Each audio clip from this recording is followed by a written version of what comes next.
Amendment, properly understood, is compatible with common sense gun safety law. It's just that it's not being properly understood. I mean, first of all, the first few words of it have to do with the militia. They like to forget about that part. The phrase well-regulated is literally in the amendment.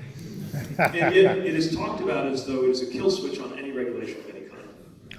Which doesn't actually make sense if you think about constitutional practice. I mean, the First Amendment gives you the right to free speech, but it doesn't let you yell fire in a crowded theater. The general doctrine around constitutional rights is that we start constraining them and worry that a certain kind of harm could occur that outweighs the benefit of that right.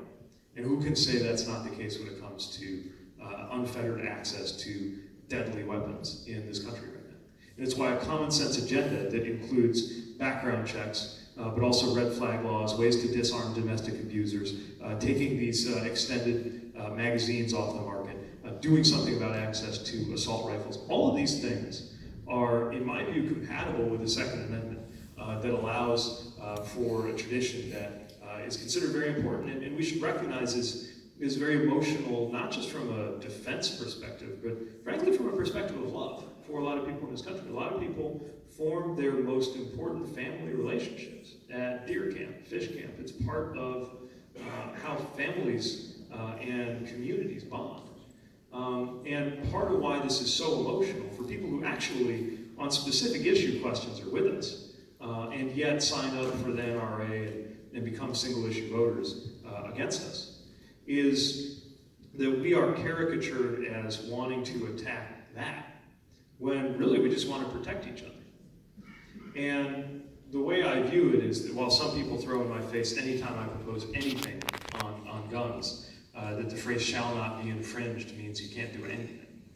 The reality is we have already decided, as a matter of American law, that we're going to draw a line somewhere.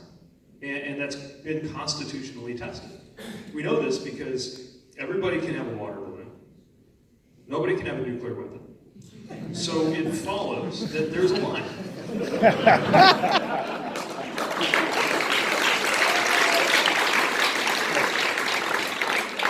Between a slingshot and a predator drone, there is a line that we are going to accept.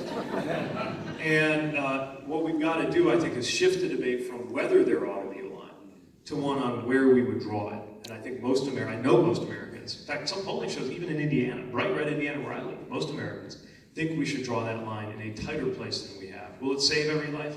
That's not the point. It will save thousands and thousands and thousands of lives, and it will mean the Second Amendment doesn't have to be a death sentence for so many Americans in the future.